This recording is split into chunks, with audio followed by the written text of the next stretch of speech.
പ്രമുഖ നടൻ ആസിഫ് അലിയാണ് ഇപ്പോൾ നമ്മോടൊപ്പമുള്ളത്. അമ്മ സംഘടനയിൽ ഏറ്റവും കൂടുതൽ ഉയരത്തിൽ ആവശ്യപ്പെട്ടതാണ് എന്നും ഇരയ്ക്കൊപ്പം. ഇര എന്ന് വെച്ചാൽ തൻ്റെ സുഹൃത്ത് എന്നാണ് ആദ്യം തന്നെ ആസിഫ് അലി പറഞ്ഞത്. ഈ സംഘടനയിൽ ദിലീപിനെ പുറത്താക്കുന്നതിന് വേണ്ടി ഏറ്റവും കൂടുതൽ മുന്നിട്ട് നിന്നതും ആസിഫ് അലി, പൃഥ്വിരാജ്, രമ്യ നമ്പീഷ് എന്നിവരായിരുന്നു എന്ന് നമുക്ക് ആദ്യം തന്നെ റിപ്പോർട്ട് ചെയ്തു. ആസിഫ് അലി തന്നെ നമ്മോടൊപ്പം ചേർന്നു. ആസിഫ് അലി, ഈ ഒരു സംഭവത്തെ എങ്ങനെ താങ്കൾ കാണുന്നു? ഈ സംഭവത്തെ എങ്ങനെ കാണുന്നു എന്ന് ചോദിച്ചാൽ നമുക്കെല്ലാവർക്കും അറിയാം. ഈ ന്യൂസ് അറിഞ്ഞ അന്നു മുതൽ ലാലങ്ങളുടെ വീട്ടിൽ എൻ്റെ സുഹൃത്ത് എത്തിയ അന്നു മുതൽ ഇതിൻ്റെ സത്യാവസ്ഥ പുറത്തു വരണമെന്ന് ആഗ്രഹിച്ചതാണ്. അവരുടെ വിഷമത്തിൽ നമ്മളെല്ലാവരും പങ്കുചേർന്നതാണ്.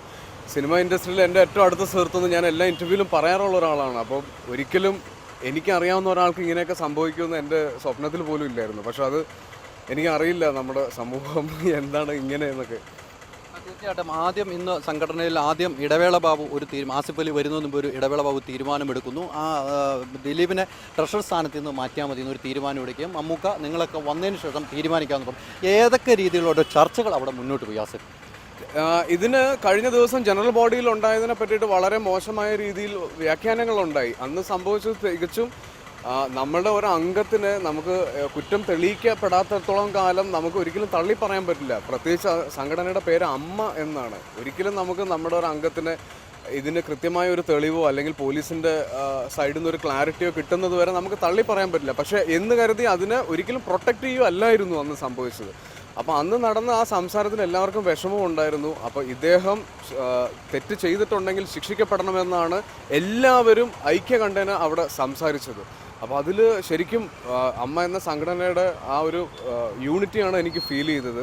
എല്ലാവരും ഒരുമിച്ച് തന്നെ തീരുമാനം എടുത്തു. അതിൻ്റെ അകത്ത് വേറെ ഒന്നും ചർച്ച ചെയ്യാനില്ലായിരുന്നു. അദ്ദേഹം തെറ്റ് ചെയ്തിട്ടുണ്ടെന്ന് ഇന്നലെ പോലീസ് പറഞ്ഞതിനോട് അനുബന്ധിച്ച് അദ്ദേഹത്തിന് അമ്മ അസോസിയേഷനിൽ നിന്ന് പുറത്താക്കണം എന്ന് ഒരു ആൾ പോലും എതിരില്ലാണ്ട് പാസ്സാക്കുകയും അത് തന്നെയാണ് ഇപ്പോൾ സംഭവിക്കുകയും ചെയ്തത്. ഇല്ല, ഇന്ന് ചർച്ചയിൽ ഏറെക്കുറെ ഒത്തുതീർപ്പിലേക്ക് വരുന്നത് ലാലേട്ടനും കൂടെ എത്തിയതിനു ശേഷം ആദ്യം തന്നെ ആസിഫ് അലി ഉൾപ്പെടെയുള്ള പൃഥ്വിരാജ് ഉൾപ്പെടെയുള്ള ഈ തീരുമാനത്തിലേക്ക് കൈക്കൊണ്ട് തിരിച്ചു വരുള്ളൂ എന്ന് ആദ്യം തന്നെ മാധ്യമങ്ങളോട് പറഞ്ഞു. ആ ചർച്ചയിൽ ഇത് തന്നെയായിരുന്നു ചർച്ച വേണ്ട, അത് ഇന്നസെൻ്റ് ഏട്ടനായിട്ട് പങ്കുവച്ചിരുന്നു അവിടെ വെച്ച്. ഇന്നസെൻ്റ് ഏട്ടനായിട്ട് ഫോണിലൂടെ സംസാരിച്ചിരുന്നു. നമ്മളെടുത്ത ചർച്ച നിങ്ങൾക്ക് എല്ലാവർക്കും തന്ന പ്രിൻ്റ് ഔട്ട് എന്താണെന്ന് ഇന്നസെൻ്റ് ഏട്ടന് വായിച്ച് കേൾപ്പിച്ചിരുന്നു. അദ്ദേഹവും അതിൻ്റെ അകത്ത് 100% സാറ്റിസ്ഫൈഡ് ആണെന്ന് കൺഫേം ചെയ്തതിന് ശേഷമാണ് നമ്മൾ മീഡിയയിൽ ഇത് അനൗൺസ് ചെയ്തത്. കാര്യം തെറ്റ് ചെയ്ത ആൾ ആരാണെങ്കിലും ശിക്ഷ അനുഭവിക്കണം എന്നുള്ളത് തന്നെയായിരുന്നു ആ മീറ്റിങ്ങിൽ തീരുമാനിച്ചത്. ദിലീപ് എന്നൊരു വ്യക്തിയിൽ നിന്നും ഇത്തരം ക്രൂരമായ ഒരു പ്രവൃത്തി ഉണ്ടാകുമെന്ന് എന്തെങ്കിലും ആസിഫ് അലി പ്രതീക്ഷിച്ചിരുന്നു? ഞാൻ ക്രൂരമായ പ്രവർത്തികൾ ആരിൽ നിന്നും ഉണ്ടാവുമെന്ന് പ്രതീക്ഷിക്കുന്ന ഒരാളല്ല. സാഹചര്യങ്ങളോ എന്തോ ആയിരിക്കാം ഇങ്ങനെ ഒരു തീരുമാനം അല്ലെങ്കിൽ ഇങ്ങനെ ഒരു കാര്യം ചെയ്യാൻ അദ്ദേഹത്തിനെ പ്രേരിപ്പിച്ചത്. അതെന്താണെന്ന് എനിക്കറിയില്ല. പക്ഷെ ചെയ്തത് എന്തായാലും തെളിയിക്കപ്പെട്ട സ്ഥിതിക്ക് അത് വളരെയധികം മോശമായി പോയി. ഒരിക്കലും ഒരു സ്ത്രീയോടും ഒരു പുരുഷൻ ചെയ്യാൻ പാടില്ലാത്തതാണ് ഇവിടെ നടന്നത്. അതിന് ഒരു പുരുഷൻ എന്ന നിലയിൽ ഞാൻ വളരെയധികം ലജ്ജിക്കുന്നുണ്ട്. അത് ഞാൻ കൃത്യമായിട്ട് പറയുകയും ചെയ്തിട്ടുണ്ട്. ഏതെങ്കിലും കാരണവശാൽ ദിലീപ് പുറത്തിറങ്ങി സിനിമ പിടിക്കേണ്ട ഒരവസ്ഥ പ്രൊഡ്യൂസറിനാണ്.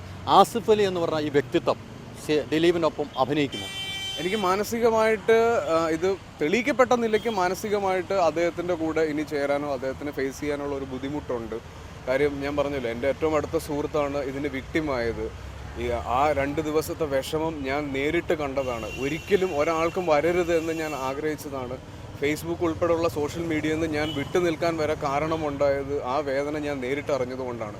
അമ്മയെ തല്ലിയാൽ 2 ഭാഗമുണ്ടെന്ന് നമ്മൾ വീണ്ടും കാണിച്ചതാണ്. കാര്യം അവൾ അനുഭവിച്ച വിഷമത്തിന് പല രീതിയിലും ആളുകൾ അഭിപ്രായങ്ങൾ പറഞ്ഞു. വീണ്ടും നമ്മുടെ സഹപ്രവർത്തകർ തന്നെ ഇതിനെതിരെ സംസാരിച്ചു. പല ആളുകളും തെറ്റായ വ്യാഖ്യാനങ്ങളുണ്ടായി. അപ്പോൾ അതെല്ലാം നേരിട്ട് അറിഞ്ഞ ആളാണ് ഞാൻ. അപ്പോൾ ഒരിക്കലും എനിക്ക് മാനസികമായിട്ട് ഇതിനോടൊരു സപ്പോർട്ട് കൊടുക്കാൻ പറ്റില്ല. ഇല്ല.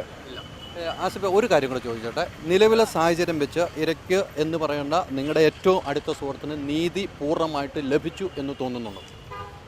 നീതി ലഭിച്ചു എന്ന് പറഞ്ഞാൽ അത് സെക്കൻഡറിയാണ്. ഈ എന്ത് നീതി ലഭിച്ചാലും എന്ത് ആക്ഷൻ എടുത്താലും ആ വിഷമം ഞാൻ കണ്ടതാണ്. അതിന് പകരം കൊടുക്കാൻ ഒന്നിനും പറ്റില്ല. തുടക്കം തൊട്ട് താങ്കൾ കൂടെ നിന്നൊരു വ്യക്തിയാണ്. തുടക്കം തൊട്ട് അവസാനം വരെ ഇപ്പോൾ കൂടെ നിൽക്കുന്നു. അമ്മ സംഘടനയിൽ ഒരു അഴിച്ചുപണി അത്യാവശ്യമായി എന്ന് തോന്നുന്നുണ്ടോ? അതെന്തിനാണ് അമ്മ സംഘടനയിൽ അഴിച്ചുപണി എന്തിനാണ്? എനിക്കിപ്പോൾ ഞാൻ മമ്മൂക്കയുടെ വീട്ടിൽ നിൽക്കുമ്പോൾ മമ്മൂക്കയുടെ വീടിൻ്റെ പുറത്ത് കുറച്ച് രാഷ്ട്രീയക്കാർ കൊണ്ടുവന്ന് റീത്ത് വെക്കുന്നത് ഞാൻ കണ്ടു. അതൊന്നും എനിക്ക് മനസ്സിലാവുന്നില്ല. ഇത് ഒരു ഗൂഢാലോചന സിനിമയുടെ ഇടയിൽ ഉണ്ടായിട്ടില്ല. ഇതിൽ ഈ പറയുന്ന വേറെ താരങ്ങൾക്ക് ഇതിനകത്ത് പങ്കുണ്ടെന്ന് എനിക്ക് തോന്നുന്നുമില്ല. പക്ഷേ വേറെ ഏതൊക്കെയോ രീതിയിൽ ഇതിനെ വ്യാഖ്യാനിക്കാൻ ശ്രമിക്കുന്നുണ്ട്.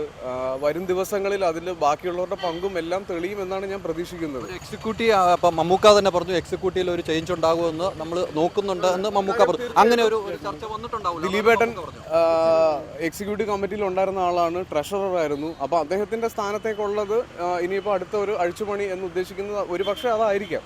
അപ്പോൾ ഞാനും പ്രതീക്ഷിക്കുന്നത് അതാണ്. പിന്നെ അമ്മ എന്ന സംഘടനയിൽ എല്ലാവരും ഒറ്റക്കെട്ടാണ്. ഇതിലെല്ലാവർക്കും വിഷമമുണ്ട്. ഇപ്പോൾ ഞാൻ നേരത്തെ പറഞ്ഞില്ലേ, ഒരു ജനറൽ ബോഡി കഴിഞ്ഞിട്ടുണ്ടായ പ്രസ് മീറ്റിൽ ഒരിക്കലും ഒരു പ്രതിയല്ല നമ്മൾ സംരക്ഷിക്കാൻ നോക്കിയത്. നമ്മൾ നമ്മുടെ ഒരു അംഗത്തിനെയാണ്. ആരും അദ്ദേഹം ചെയ്യരുത്, അദ്ദേഹം അല്ലായിരിക്കണം ഇത് ചെയ്തത് എന്ന് നമ്മളെല്ലാവരും ആഗ്രഹിച്ചതാണ്. ലാസ്റ്റ് മിനിറ്റ് ഇന്നലെ ന്യൂസിൽ വരുന്നത് വരെ ഞാൻ ഉൾപ്പെടെ ഉള്ളവർ പ്രാർത്ഥിച്ചിരുന്നു അദ്ദേഹം അല്ലായിരിക്കണേ എന്ന്.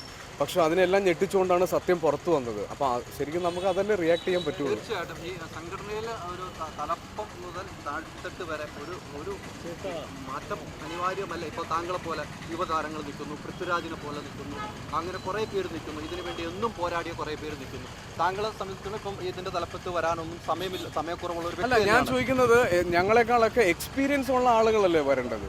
എനിക്ക് ഇത്രയും നാൾ ഇപ്പോൾ ഇന്നസെൻ്റ് എന്ന് പറഞ്ഞ മഹാനായ നടൻ, ഒരു നല്ല ഹ്യൂമൻ ബീയിങ് ആണ് ഇന്നസെൻ്റ് അങ്കിൾ. ഞങ്ങളെല്ലാവരും അടുത്ത് പോയി സംസാരിക്കാൻ ഇഷ്ടപ്പെടുന്ന ഒരാളാണ്.